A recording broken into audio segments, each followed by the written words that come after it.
Coucou, j'espère que vous allez bien. Il est enfin temps de répondre à toutes vos questions et waouh, il y en a plein. J'ai divisé cette vidéo en 4 parties. Des questions de base sur moi, celles à propos de mes vidéos YouTube et le français, celles sur mes intérêts et finalement des questions concernant mes vacances et mes voyages. Il y a des horodatage pour chaque partie dans la description, alors vous pouvez choisir quelle partie vous voulez regarder. La première question c'est quelle est ta nationalité ou la nationalité de tes parents. Mes parents sont anglais, tous les deux. Alors moi aussi je suis anglaise malgré le fait que je suis née en France.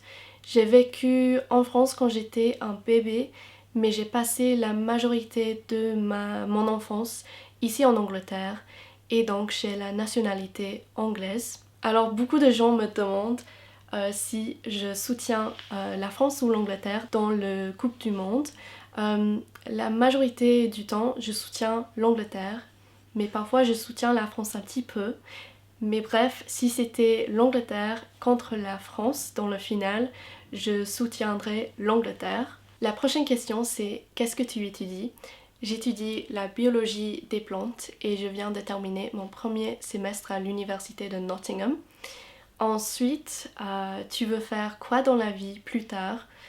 Honnêtement, je ne sais pas encore ce que je veux faire exactement dans la vie. J'aimerais travailler dans une entreprise liée aux plantes, puisque j'ai choisi une licence qui étudie les plantes. Ce serait un rêve de travailler à l'étranger, mais je ne sais pas, parce qu'il y a tellement de choses que je pourrais faire, tellement de possibilités, alors on verra. Alors partie 2, la première question c'est qu'est-ce qui t'a poussé à faire des vidéos? Alors j'ai toujours eu envie de commencer une chaîne YouTube, mais j'avais trop peur de le faire.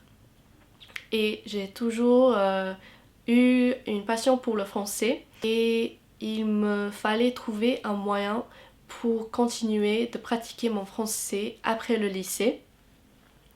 Et donc j'ai décidé de faire des vidéos. Mais au début, je faisais des vidéos en anglais. Mais je me suis vite rendu compte qu'il y avait beaucoup de gens qui aimaient mes vidéos en français. Et donc j'ai fini par poster des vidéos que en français. Aussi, YouTube est devenu un peu comme un projet créatif pour moi, un peu comme mon scrapbook, mais c'est plus que ça, parce qu'il y a une connexion avec des gens, il y a une communauté et c'est quelque chose de très spécial. Est-ce que tu apprends du vocabulaire spécifiquement pour tes vidéos ou est-ce que tu connais les mots déjà? La majorité du vocabulaire de base, je connais déjà. Mais avant chaque vidéo, il faut que je recherche des mots parce qu'il y en a toujours que je ne connais pas ou que j'ai oublié. Des noms, des verbes ou si j'ai besoin de vérifier ma grammaire. Et cela enchaîne la prochaine question. Est-ce que tu prépares un script ou tu parles sans script? Je fais les deux.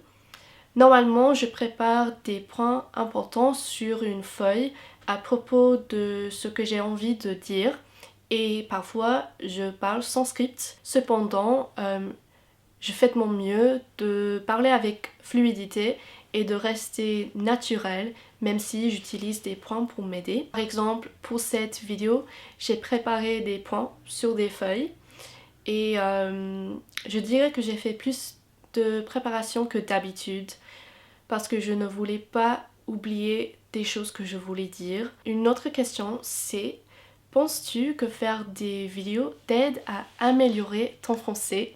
100%, ça m'aide à maintenir mon accent, élargir ma gamme de vocabulaire et de vérifier ma grammaire, surtout quand je fais les sous-titres parce que j'écris les sous-titres moi-même, ça prend tellement de temps mais ça m'aide beaucoup à identifier des erreurs parce que ça m'oblige à réfléchir à ce que je dis et à ce que j'écris. Quelle est ta raison pour continuer avec tes vidéos? C'est très satisfaisant de partager mes vidéos. Voir qu'il y a réellement des gens qui s'intéressent à ce que je fais. Parfois je pense au fait qu'il y a des vraies personnes partout dans le monde qui regardent mes vidéos et ça m'étonne. Ça me donne beaucoup de motivation de continuer de poster. Et en même temps, c'est une super façon pour moi de pratiquer mon français. Est-ce que tu fais des cours de français à l'université ou est-ce que tu fais des cours en ligne toujours? Ni l'un ni l'autre. En ce moment, je fais seulement mes vidéos YouTube, mais ce serait intéressant de voir si cette année, je trouve une nouvelle façon de pratiquer mon français. Beaucoup de gens me demandent comment puis-je améliorer mon français. Moi, j'étudie le français depuis des années maintenant. Je l'ai étudié au lycée et au collège. Mais si je devais donner des conseils ou des astuces, je dirais trouver une façon pour apprendre le français que vous trouvez ludique et agréable. Que ce soit de la musique, des films, des jeux. On ne peut pas nier le fait qu'il faut faire des exercices de grammaire, etc. Afin de faire des progrès dans une langue. Mais en même temps, ça vous aidera beaucoup si vous pouvez trouver une activité que vous aimez faire, que vous voulez faire. Quelques recommandations sont Lingopie, où vous pouvez regarder des dessins animés et des séries en français avec des sous-titres. Il y a aussi le français facile avec RFI que j'ai utilisé beaucoup pour me préparer de passer mon examen DELF B2. Si vous voulez écouter de la musique française mais vous avez besoin d'idées, j'ai créé un playlist avec plein de chansons françaises sur cette chaîne YouTube. Si vous voulez gagner plus de confiance en parlant la langue, je vous conseille d'essayer Lingoda. Lingoda offre des cours en ligne avec des vrais profs dans des classes avec d'autres personnes et ça vous oblige vraiment à pratiquer le français oral et ça vous aidera beaucoup à gagner plus de confiance, de sentir plus à l'aise en parlant la langue. Je ne sais pas pourquoi, mais ma caméra a arrêté de filmer ce clip en particulier, donc je vais finir ce que j'étais en train de dire.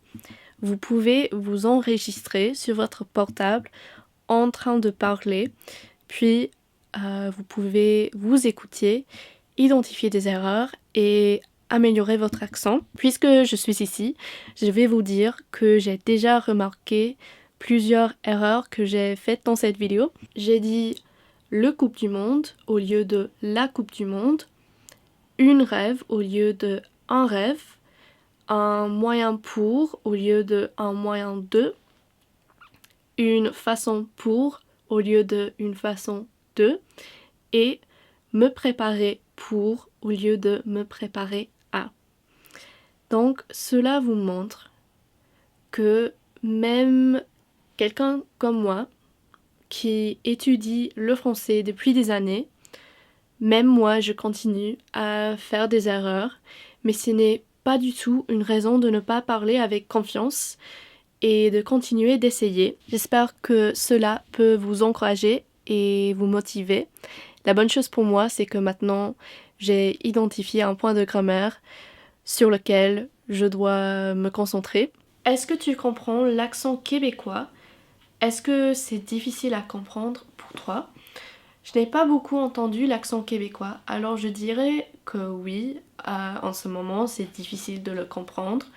Cependant, je suis sûre que si, par exemple, je déménagerais au Canada francophone, je serais vite capable de le comprendre. Partie 3, la première question c'est est-ce que tu veux apprendre d'autres langues? Oui, absolument. J'aimerais apprendre l'espagnol. J'en ai parlé dans un de mes anciens vlogs, mais récemment j'ai perdu ma routine avec l'espagnol car j'étais assez occupée avec l'université et le fait de vivre toute seule dans une nouvelle ville. Mais l'un de mes buts c'est de faire l'apprentissage de l'espagnol une habitude agréable et naturelle que je peux faire plusieurs fois par semaine, même si ça dure seulement 5 minutes. Quels sont tes passe-temps? Jouer au foot, garder un journal intime ou un scrapbook, le YouTube bien sûr, ça prend du temps mais c'est quelque chose que j'aime beaucoup faire. Et cuisiner. Évidemment, quand je suis à l'université, je n'ai pas exactement le choix. Si je veux manger, j'ai besoin de cuisiner.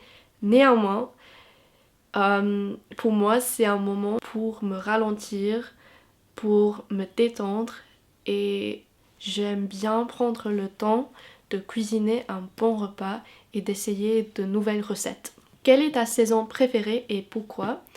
Pour moi, la fin d'été jusqu'au début d'automne, ce n'est pas une saison exacte, mais j'aime bien cette période de l'année parce que les jours sont assez longs, il y a des journées ensoleillées, l'ambiance est chaleureuse. Quels sont tes films et séries préférés? The Hunger Games, Le Comte de Monte Cristo, Stranger Things. J'ai commencé à regarder Stranger Things avec ma famille récemment et on kiffe beaucoup. The Walking Dead et Lupin. J'ai seulement regardé la première épisode de Lupin. Pourtant, j'ai entendu de bonnes choses à propos de cette série et donc je crois que je vais beaucoup l'aimer. Vous pouvez probablement deviner que le genre de livre que j'aime, c'est science-fiction, mystère et dystopique. Quelle musique écoutes-tu actuellement? The Marias, Olivia Dean, parfois un peu de Pomme et Vendredi sur mer et aussi parfois Norah Jones. Quelle est ta couleur préférée? C'est le vert. Quelle est ta fleur préférée? Ça c'est une question difficile. Je dirais des tulipes ou des lys. Quel est ton pays préféré que tu as visité? En ce moment je dois choisir l'Italie.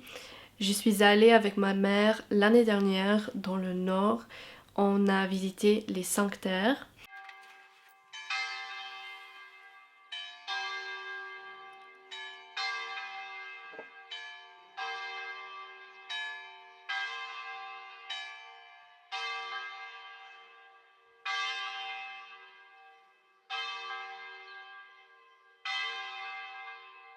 J'aimerais bien explorer d'autres endroits en Italie.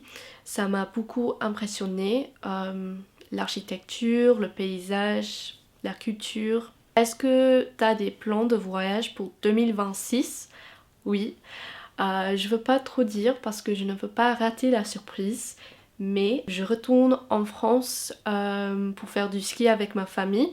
Et je vais aussi passer quelques jours dans le sud. Mais ça c'est tout pour le moment, j'ai pas d'autres plans. Quel pays veux-tu visiter? Si je devais choisir 3, je choisirais l'Argentine, l'Italie et le Japon. Je sais que j'ai déjà visité l'Italie, mais je veux tellement y retourner. Merci encore pour toutes vos questions. J'adore faire ces vidéos, surtout les vlogs, ils sont mes préférés. Pourtant ça prend beaucoup de temps, surtout les sous-titres que j'écris moi-même. C'est pourquoi il y a un lien dans la description où vous pouvez faire un petit don pour soutenir la chaîne si vous voulez. Ça m'aiderait beaucoup à pouvoir continuer de faire ces vidéos en parallèle de mes études et de continuer de trouver de nouvelles façons de créer du contenu intéressant et utile pour vous. Comme toujours, merci d'avoir regardé cette vidéo. Je crois que la prochaine vidéo sera un vlog parce que je serai de retour à l'université.